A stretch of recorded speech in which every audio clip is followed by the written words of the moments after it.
다니엘이 계시를 받은 내용이기 때문에 구체적으로 그 실명이 나오질 않아서 이게 도대체 무슨 내용인가라고 이렇게 모를 때가 있어요.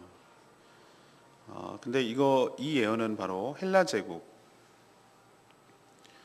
그 네 개로 알렉산더 대왕 이후 네 개로 쪼개졌다고 했는데,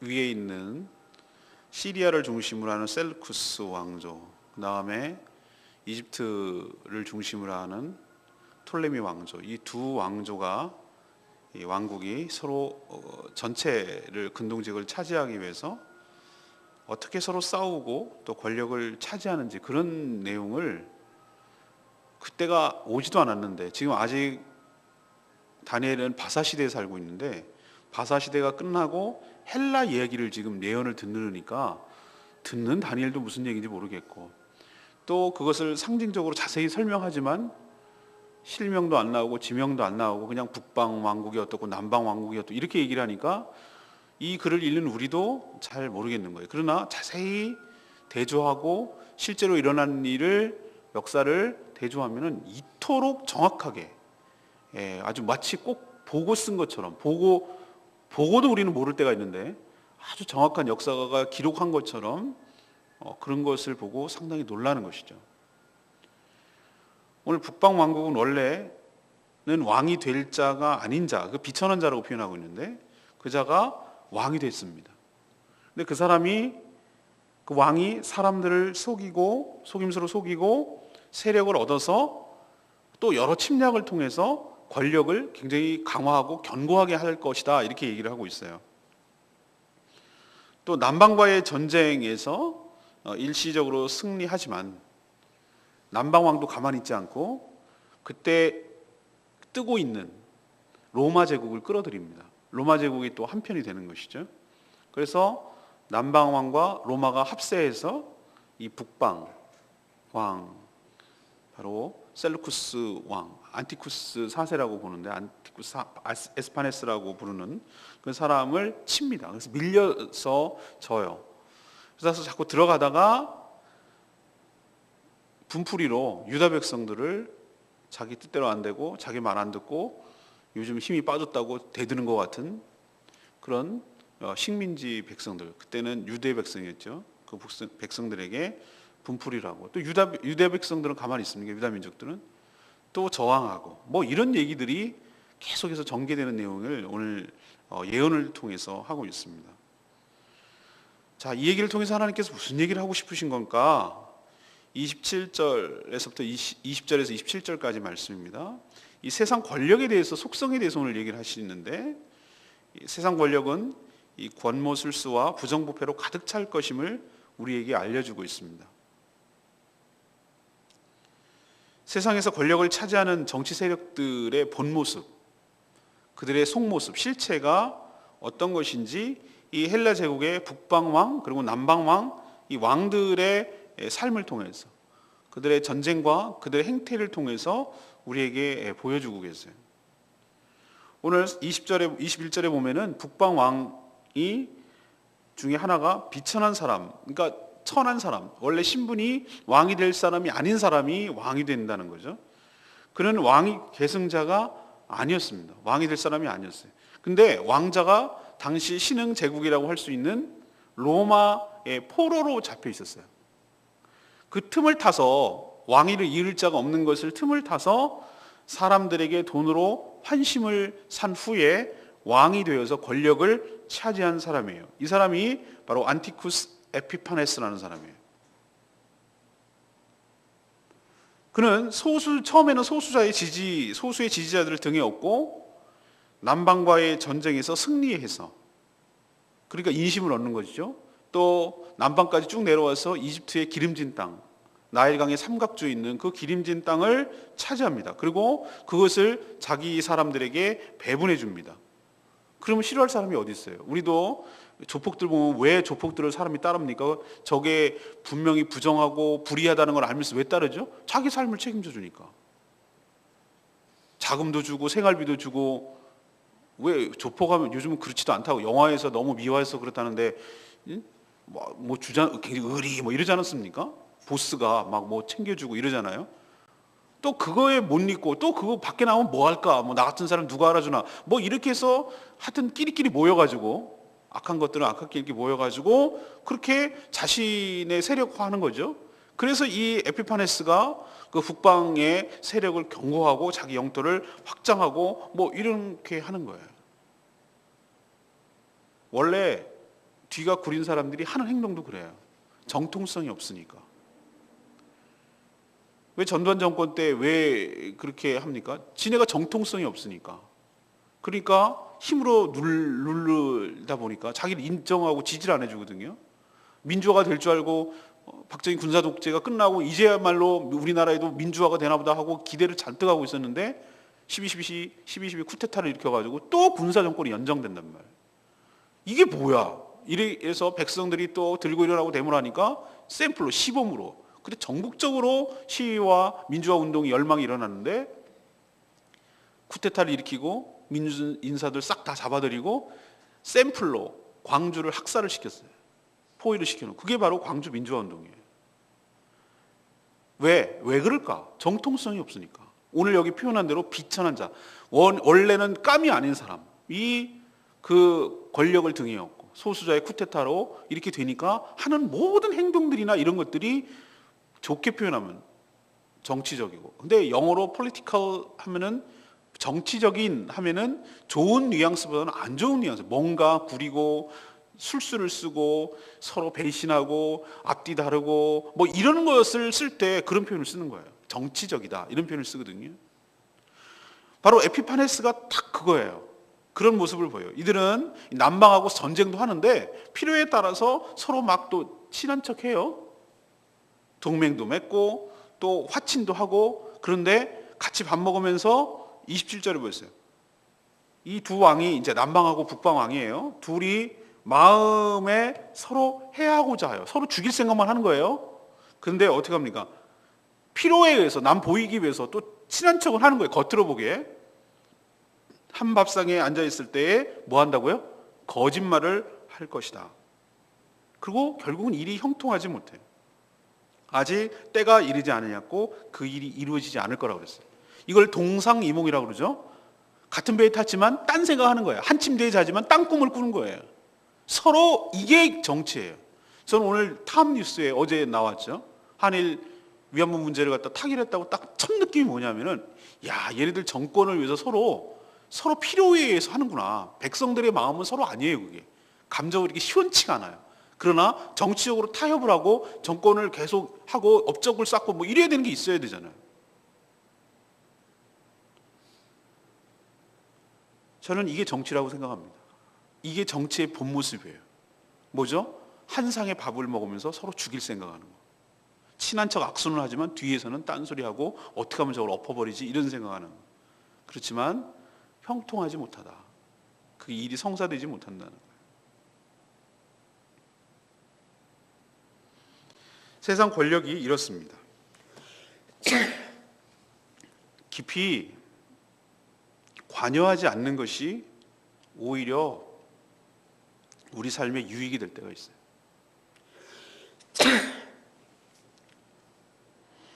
그리고 닮을 이유도 의지할 이유도 없을 줄로 압니다. 또 4월에 총선의 계절이 다가오면은 꼭 이때만 되면 선거꾼들이 많이 나옵니다. 자기에게 유리한 쪽, 자기에게 이권이 생기는 쪽으로 붙어서 선거운동 해준다고 하고 또 그렇게 해서 돈이 풀리니까 국회의원이 되면은 또 이런저런 이유로 걷어들여야 되고 이게 악순환이거든요. 그리고 욕해요. 자기가 받아먹어 놓고서. 이게 정치예요. 그렇기 때문에 정치가들을 신뢰할 것도 흠모할 것도 찬사는 더더욱 저는 가당치 않다고 생각합니다. 오직 의지할 분은 주 예수 그리스도. 한 번도 신실하게 변함없으시고 우리를 향한 사랑을 거두지 아니하시고 우리가 한 것에 비해서 과분할 정도로 은혜를 베풀어 주시는 그 하나님만 의지하고 바라보는 저와 여러분 되기를 소망합니다. 근데 많은 사람들이 선거 때만 되면 대통령 잘 뽑으면은 세상이 물론 좀 달라집니다. 잘 뽑아야 됩니다. 근데 이게 뭐 천국이 될 것처럼 그렇게 환상을 심어주고 막 그쪽으로 몰아가는 것에 대해서는 여러분 믿는 사람은 그래서는 안 돼요. 최선을 다하되 큰 기대는 하지 말아야 돼요. 국회의원도 최선을 다해서 뽑아야죠. 그래야지 우리나라가 정치가 바로 되고 되죠. 잘못 뽑으면 우리 엄청 피해를 봅니다. 대통령 잘 뽑고 국회의원 뽑는 거 신중해야 돼요. 진짜 기도하고 잘 뽑아야 돼요. 그러나 제가 말씀드리는 것은 뽑되 과도하게 기대하지 말라고요. 그것에서 복이 오는 것이 아니라 하나님께서 복을 주시는 줄로 믿습니다. 또 하나 말씀드리는 게 있죠.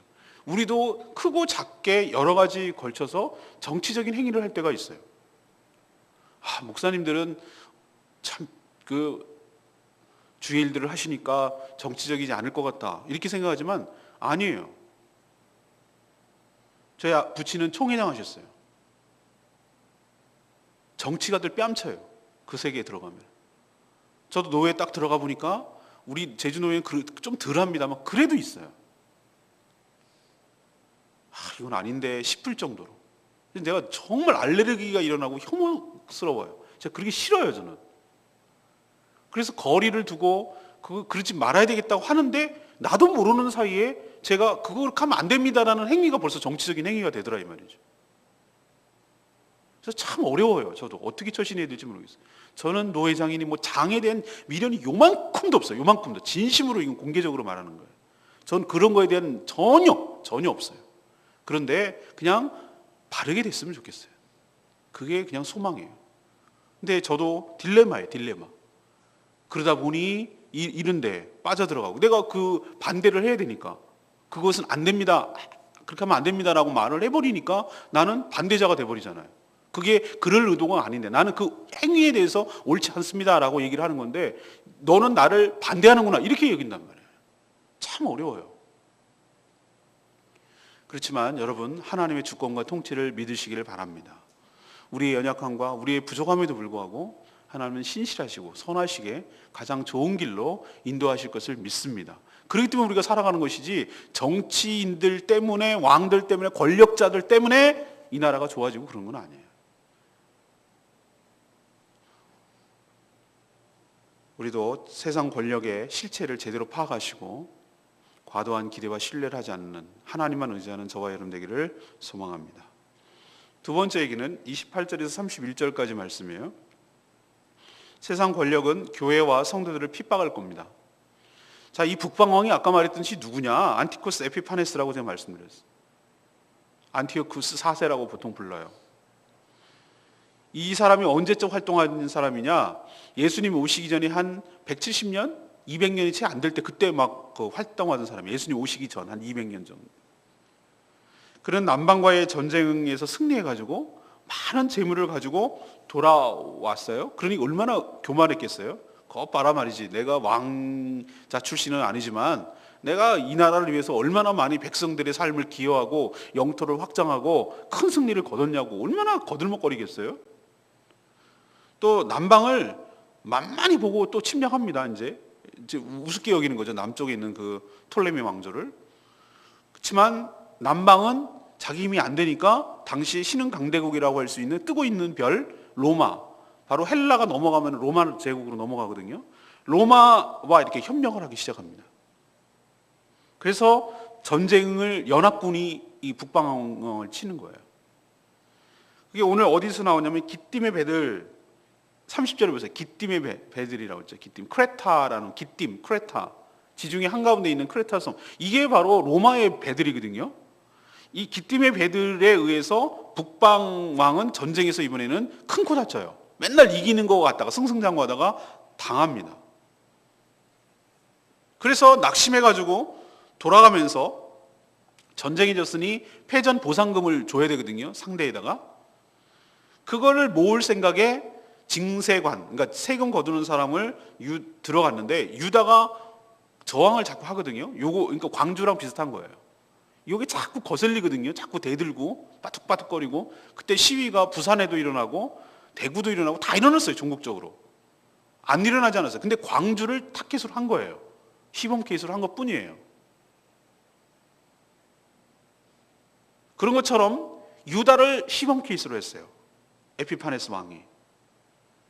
그래서 들어가가지고 마구 탄압하고 착취합니다. 분풀이를 거기다 하는 거죠. 그렇지 않아도 져가지고 신경질나 죽겠는데 돈까지 걷어서 대야 되는데 돈 낼 건 없고 돈 내라고 거들 보냈더니만 대들고, 그러니까 유다를 들어가가지고 막 죽이는 거예요. 그래서 오늘 뭐라고 그랬어요? 군대가 31절에 보면은 성소 곧 견고한 곳을 더럽혔다고 그랬어요. 31절에 성소를 더럽혀서 제사 드리는 것마저 그냥 봐줬는데, 묵인해줬는데 그것도 못 드리게 하고, 세상의 성소에다가 자신들이 헬라 제국이 섬기는 신이 있죠. 신들의 신 누구입니까? 제우스 신. 제우스 신상을 성전에다가 세웁니다. 그리고 거기다가 절하도록 강요를 해요. 언약을 배반하고 속임수로 백성들을 타락시켜요. 강제로 막. 전에 없던 큰 환란이 이스라엘 백성들에게, 유대 백성들에게 임하는 것을 지금 예언하고 있어요. 이런 일이 역사적으로 몇 번 되풀이됐습니다.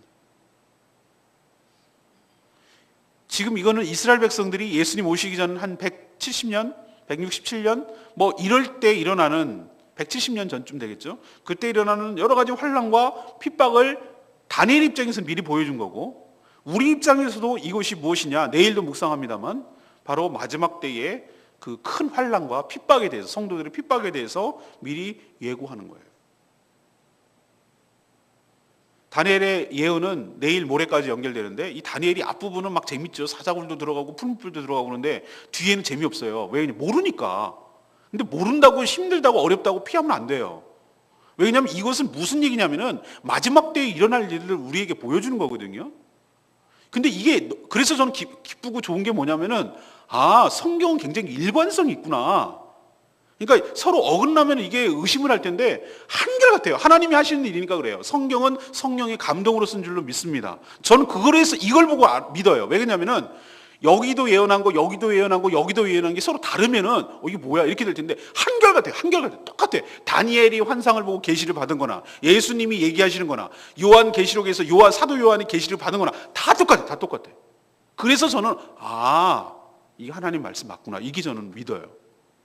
그 얘기 뭐냐면은 마지막 때에 크고 작은, 우리로 보면은, 이스라엘로 보면은 이 위에 있는 에피파네스 왕이 성소도 파괴하고 제사도 못 드리게 하고 제우스 신을 강제로 섬기게 하고 이런 그 사람들 막 죽이고 난리가 났거든요. 그런 것처럼 세계 곳곳에 지금도, 그 몇천 년이 흐른 지금도 보세요.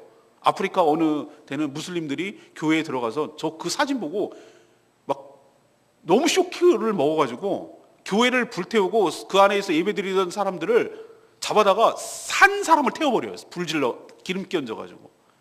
그걸 시체를 또 늘어놨더라고, 쭉 이렇게. 야, 이게 요즘 세상에도 이러는구나. 예수 믿는다는 이유는 딱 하나예요. IS 보세요. 예수 믿는 것까지 아니야. 자기와 다르다는 이유만으로 잡아가지고 무참하게 죽이잖아요. 무참하게. 우리나라는 예외일 것 같습니까? 우리나라만큼 종교의 자유와 있고 기독교인들을 함부로 하지 않는 나라가 없어요. 그러나 저는 느껴요. 이제는 점점 기독교가 소수가 될 겁니다. 정말 극소수만 예수를 믿을 거예요. 전 극단적으로 말해서 1%도 안 될 수도 있겠다는 생각이에요.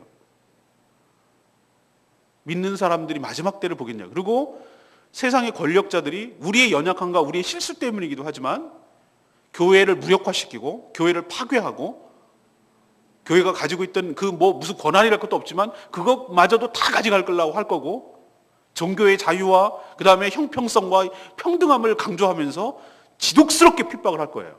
저는 그게 예측이 된단 말이에요. 북한 못지않게 우리나라도 마지막 때에 이런 환란이 있을 거예요. 그러나 오늘 말씀대로 끝까지, 그러나 그 정한 기한이 있다는 거 여러분 기억하시고, 그 3년 반 정도라고 성경학자들 얘기하는데 그 무시무시한 환란을 믿음으로 끝까지 타협하지 않냐고, 지지 않고.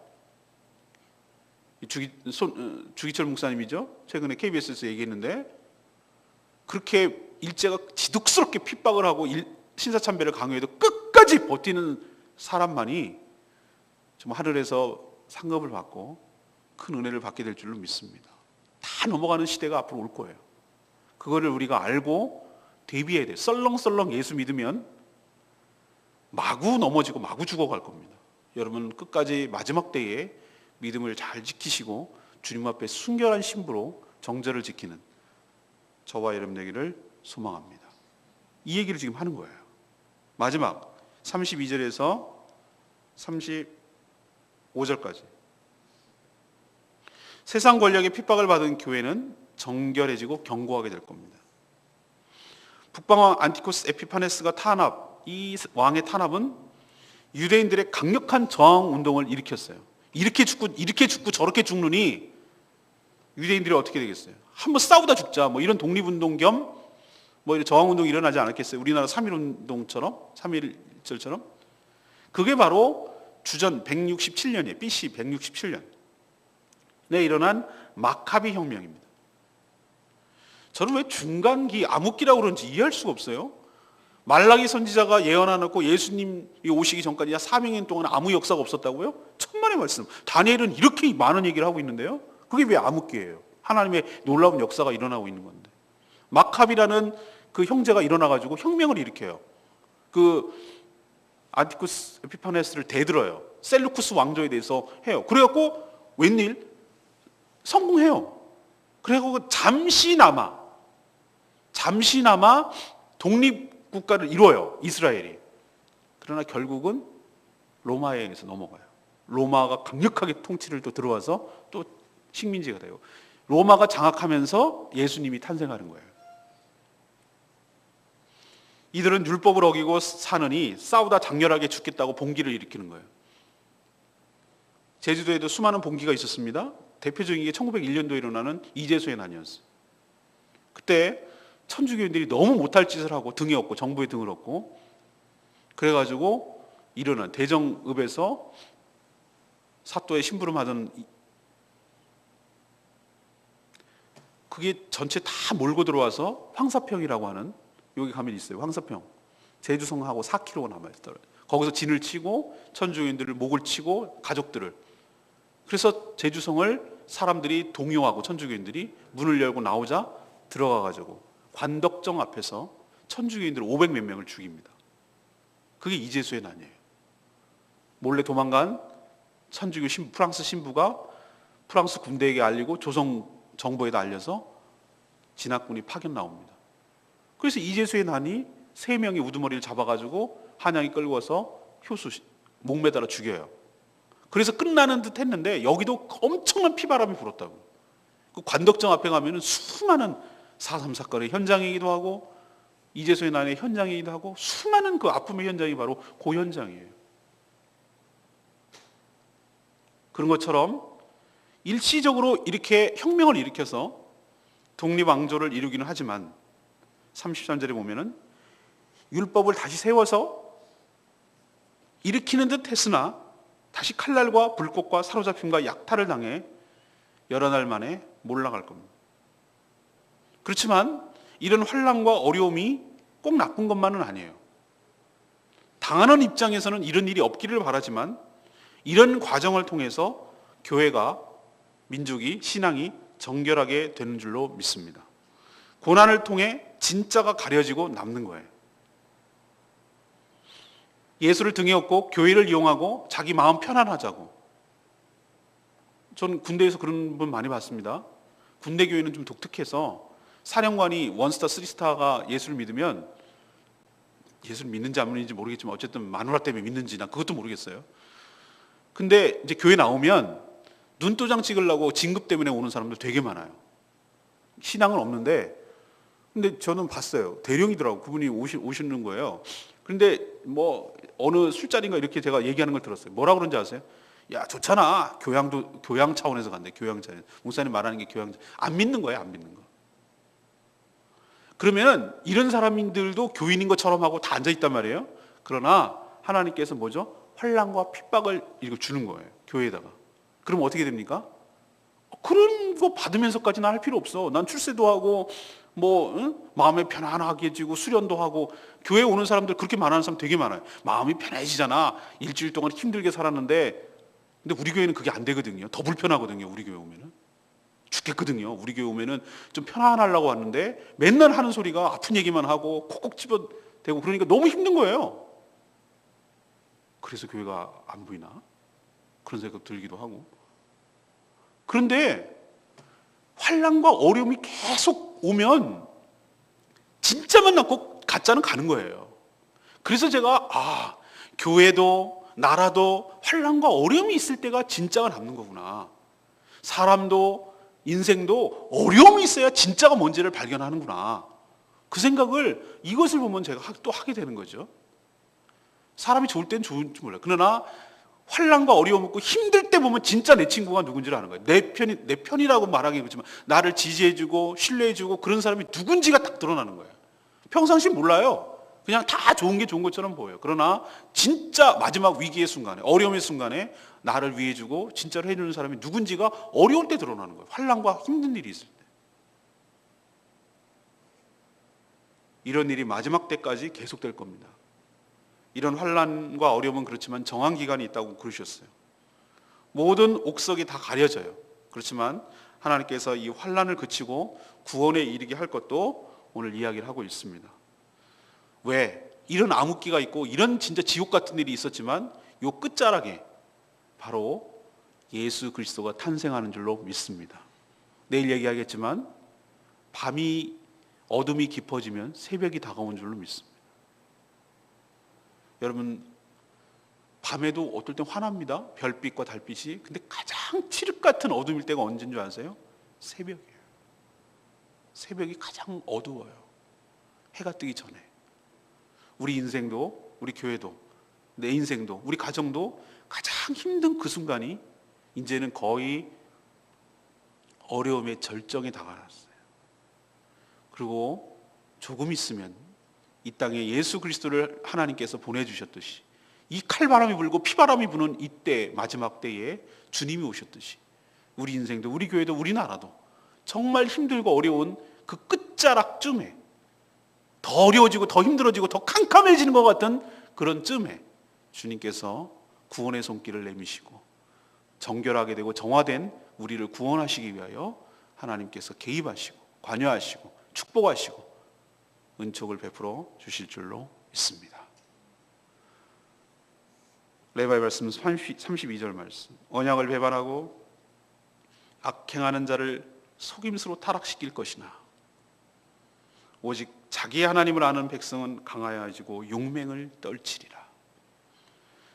그때도 지금도 저는 마찬가지라고 생각해요. 사탄은 세상 권력을 등에 업고 성도와 교회를 속임수로 타락시켜서 언약을 배반하게 하고 악행하게 만듭니다. 그러나 진정으로 오직 하나님만 아는 백성들, 오늘 표현했잖아요. 진정으로 하나님을, 오직 자기 하나님을 아는 백성들, 그 백성들은 이런 유혹과 위협의 순간에도 그렇게 주기철 목사님처럼 끝까지 오히려 강해지고 신앙이 더 강해지고 신앙의 용맹함을 떨치게 될 줄로 믿습니다. 우리도 그래야 돼요. 지금은 혼란의 시기고 어려움의 시기고 또 많이 속아 넘어가는 시기예요. 마지막 때에 믿음을 보겠느냐? 마지막 때에 우리 믿음을 보시는 거예요. 여러분도 믿음으로 강해지고 용맹해지는 하나님의 군사, 하나님의 전사가 되기를 간절히 바랍니다. 오늘 세 가지 말씀드렸습니다. 세상 권력 속성에 대해서 우리가 알자고요. 저는 며칠 전에 말씀드렸잖아요. 그 영화 보고 내부자들인가 그 영화 보고 쇼킹했다고. 이병헌이 제기했다는 그 영화 있지 않습니까? 나중에 볼게 영화가 너무 지저분하긴 한데 정치라는 게 아주 환멸을 느낄 정도. 모르는 게 차라리 날 때가 있을 정도로 진절 넌더리가 나는 그게 그 하는 일들이라고. 짝짝꿍이 돼가지고 정치, 재계, 권력, 언론, 조폭들까지 다 그냥 연결돼가지고 자기들의 그 이권을 향해서 죽고 죽이고 이런 모습. 그렇지만 여기에 관여할 것도 숭상할 것도 의지할 것도 기대할 것도 없지만 하나님만 의지하고 하나님만 살아가는 저와 여러분 되기를 소망합니다. 두 번째는 세상 권력이 점점 더 교회와 성도들을 강하게 핍박할 거예요. 넘어가지 마시고 기한이 정해져 있으니까 믿음을 가지고 끝까지 견디는 저와 여러분 되기를 소망합니다. 마지막에 뭐예요? 이런 권력을 등에 업고 핍박을 한 이들 때문에 오히려 교회가 더 정화되고 순결해지고 진짜만 남고 내가 진짜 믿는 것이 무엇인지를, 정말 내가 의지하는 것이 무엇인지를 내 실체를 보게 되고, 오히려 그래서 전화위복이 되고 그 끝자락에, 기한이 정인 끝자락에 주님이 오셔서 개입하실 줄로 믿습니다. 오늘도 이 말씀 붙들고 승리하시는 저와 여러분 되기를 소망합니다. 찬양집 385장 부르고 기도합니다.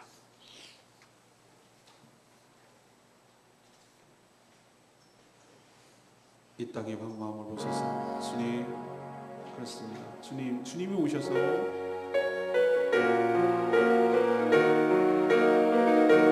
이 땅을 회복시켜 주시옵시고 깨끗하게 하여 주시옵소서. 이 땅의 황무함을 보소서. 이 땅의 황무함을 보소서. 하늘의 하나님 긍휼을 베푸시는 주여, 우리의 죄악 용서하소서. 이 땅 고쳐주소서. 우리 모두 하나 되어 이 땅에 무너진 내 죄를 다시소. 우리의 우상들 태우신 성령의 불이 임하소서. 불의 불길 타오르게 하소서. 진리의 말씀 이 땅 새롭게 하소서. 은혜의 강물 흐르게 하소서. 성령의 바람 이제 불어와 주의 영광 가득한 새날 주소서. 오 주님 나라 이 땅에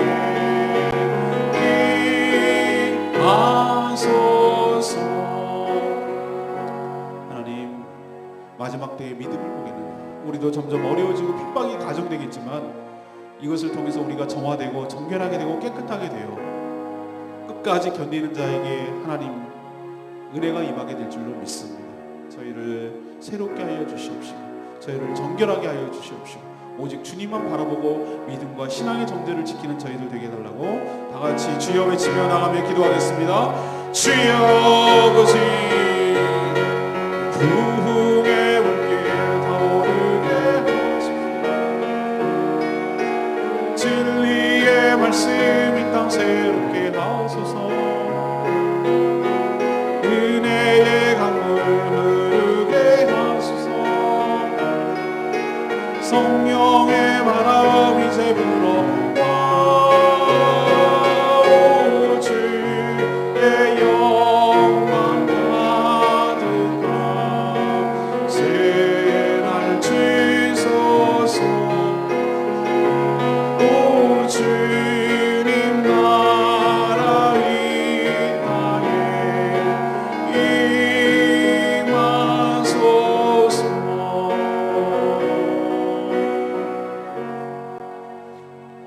하나님, 세상 권세의 본질이 실체가 무엇인지 우리에게 똑바로 보여주시니 감사합니다. 영원히 갖지도 못할 권력에 눈이 멀어 쏟고 속이며 죽고 죽이는 일이 무한 반복되고 있습니다. 권력을 장악하는 일이라면 원수도 손잡고 사람 죽이는 일을 너무나 쉽게 합니다. 이런 권력에 의지하거나 기대하거나 희망하지 않게 하여 주시옵소서.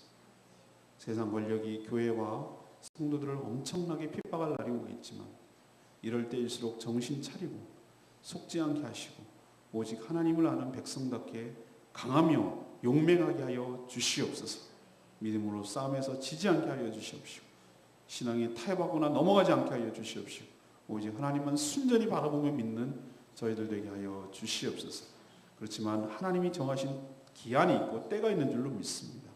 믿음을 가지고 인내하고 버티고 소망을 가질 때 그 끝자락에 하나님께서 개입하시고 구원의 손길을 주실 줄로 믿습니다. 우리에게 믿음을 더하여 주시옵시고 버틸 수 있는, 인내할 수 있는 믿음과 은혜를 부어 주시옵소서. 이제 얼마 남지 않은 이 해에 자신을 돌아보며 정리할 것, 회개할 것 하나님 다 털어버리게 하여 주시옵시고 기쁜 마음으로 새해를 맞도록 준비하게 하여 주시옵소서. 오늘도 간구하는 모든 기도 주님께서 들어 응답하여 주실 것을 믿으며 예수 그리스도 이름으로 기도합니다. 아멘. 축복합니다. 승리하는 하루 되십시오. 기도하겠습니다.